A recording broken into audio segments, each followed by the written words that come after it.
జగన్ పర్యటనలో సింగయ్య మృతికి సంబంధించి మరో కీలక వీడియో వెలుగులోకి వచ్చింది. జగన్ వాహనం కింద సింగయ్య పడిన దృశ్యాలు వైరల్ అవుతున్నాయి. ఈ ఘటనపై మరింత సమాచారం అందించేందుకు సీనియర్ న్యాయవాది సుంకర రాజేంద్ర ప్రసాద్ వద్ద మా ప్రతినిధి జయప్రకాష్ ఉన్నారు. ప్రత్యక్ష ప్రసారం ద్వారా చూద్దాం.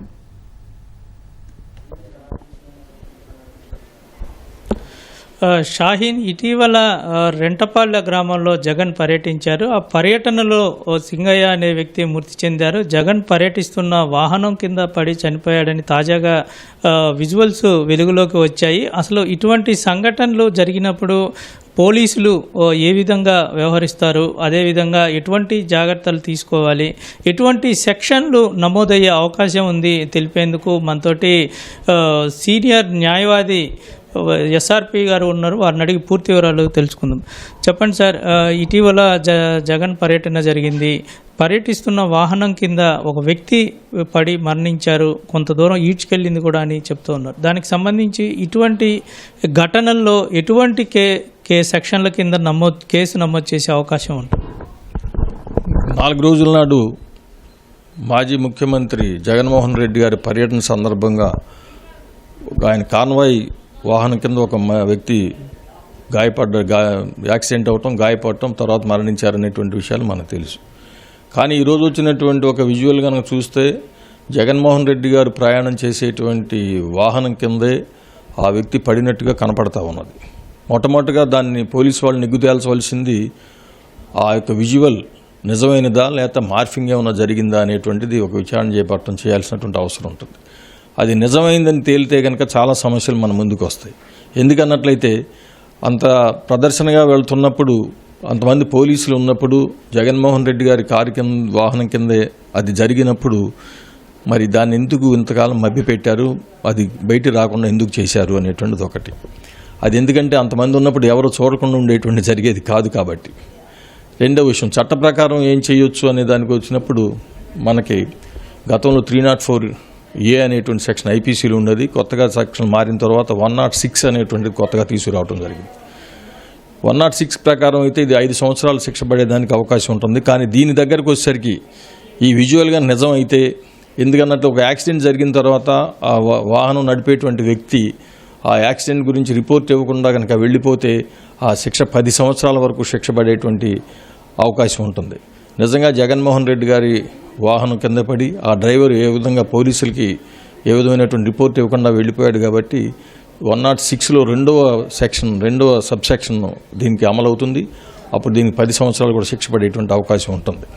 మరి మనం ఒకసారి పరిశీలించినప్పుడు ఏంటంటే రాజకీయ నాయకులు, ప్రత్యేకించి మన రాష్ట్రంలో ఉన్నటువంటి రాజకీయ నాయకులు ఆలోచించాల్సింది ఏంటన్నట్లయితే ఇటువంటివి ప్రదర్శనలు విపరీతంగా మనం చేస్తూ ఉన్నాం. రాజకీయ నాయకులు ఉన్నటువంటి వేల మందిని, లక్షల మందిని రోడ్ల మీద పోగేయటం, క్రమశిక్షణ లేకుండా చేయటం, వాహనాలు కూడా ఇష్టారాజ్యం వచ్చినట్టుగా నడపటం, ఉన్నటువంటి రూల్స్కి వ్యతిరేకంగా. మనకు తెలుసు వాహనంలో మనం వెళ్ళేటప్పుడు సీట్ బెల్ట్ పెట్టుకుని వెళ్ళాలి అనేటువంటిది ఒక రూల్ ఉంటుంది. సీట్ బెల్ట్ పెట్టుకోకపోతే దానికి శిక్ష కూడా ఉన్నది, ఫైన్ వేస్తారు.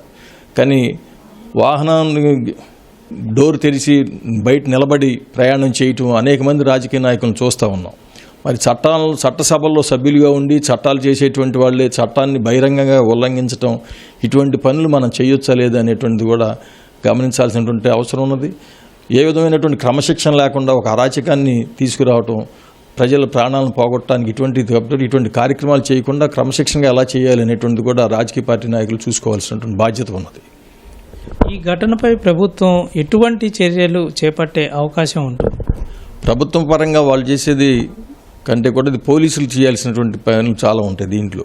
అంటే ఇంతకాలం అసలు కేసు ఎవరి మీద రిజిస్టర్ చేశారు ఏమిటి అనేటువంటిది కూడా మనం చూడాలి.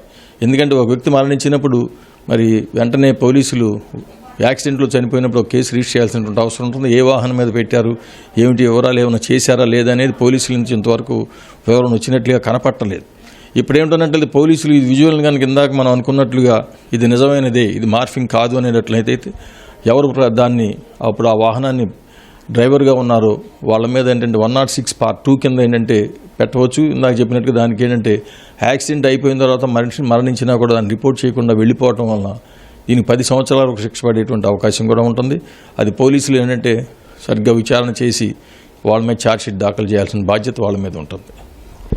సాధారణంగా వెంటనే కనుక గుర్తించినట్లయితే అతను బతికే అవకాశాలు ఉన్నాయనేటువంటిది చెప్తూ ఉన్నారు. దానికి సంబంధించి మీరేమంటారు?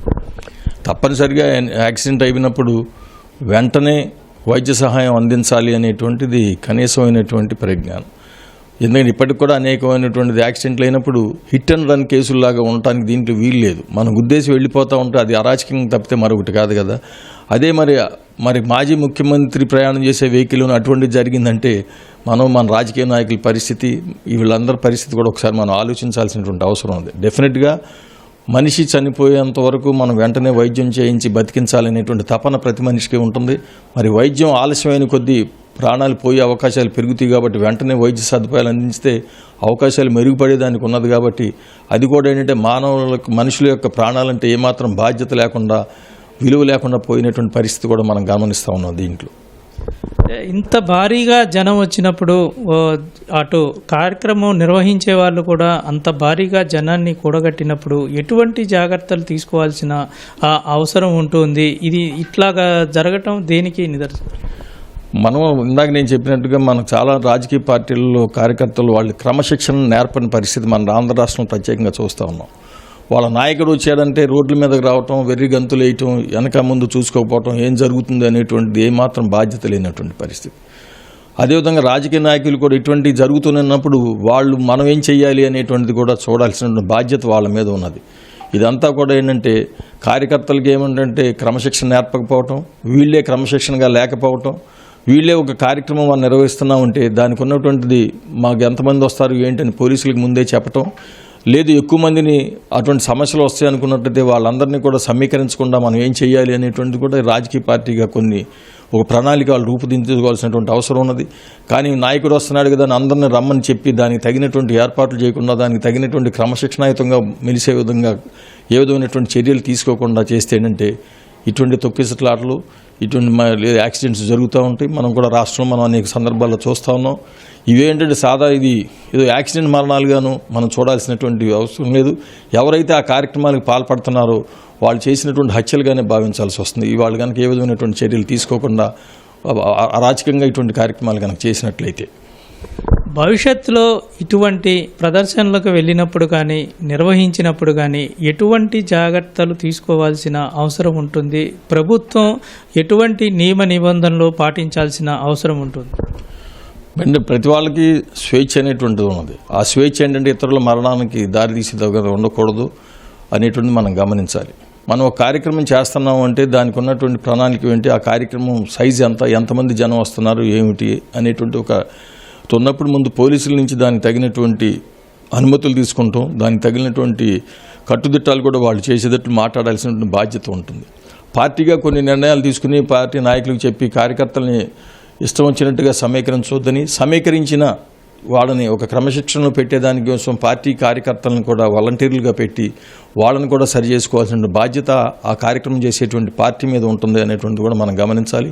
ఇదేమీ చేయకుండా అరాచకంగా చేస్తే ఏంటంటే ఇటువంటి ఘటనలు వస్తాయి. భవిష్యత్తులో ఇటువంటి పార్టీలు ఏంటంటే కార్యక్రమాలు చేసేటప్పుడు వాళ్ళ పార్టీ తరఫున కార్యకర్తలను వాలంటీర్లుగా పెట్టడం, ఎక్కువ మంది ప్రజలు వచ్చినప్పుడు వాళ్ళని ఒక క్రమమైనటువంటి పద్ధతిలో నడిచేటట్టుగా చేయటం, అంతే తప్పితే వచ్చి ఎవరికాళ్ళు వచ్చి మీద పడిపోవటం, కార్లు ఎక్కేయటం, పడిపోవటం జరిగినప్పుడు ఏంటంటే వాళ్ళకి ఇటువంటి ప్రాణహాని జరిగేటువంటి అవకాశం ఉన్నది. అందుకని అది పార్టీగా బాధ్యత తీసుకోవాలి, పోలీసులు బాధ్యత తీసుకోవాల్సినటువంటి అవసరం ఉంది. అయితే ఈ ఘటనలో ఎవరి నిర్లక్ష్యం అని ప్రస్తుతం ఇందులో కనపడుతుంది? డెఫినెట్గా చూసుకున్నప్పుడు ఏంటంటే అసలు ఇటువంటి కార్యక్రమాలు చేయటమే రాజకీయ నాయకులకి సరైనది కాదు. వాళ్ళు చేయదలుచుకుని బహిరంగ సభలు పెట్టుకోవచ్చు, మాట్లాడవచ్చు. రోడ్ షోలు చేయటం అనేటువంటిది ఇప్పుడు పెరిగిపోవడంతో యాక్సిడెంట్లు కూడా పెరిగేటువంటి అవకాశం ఉన్నది.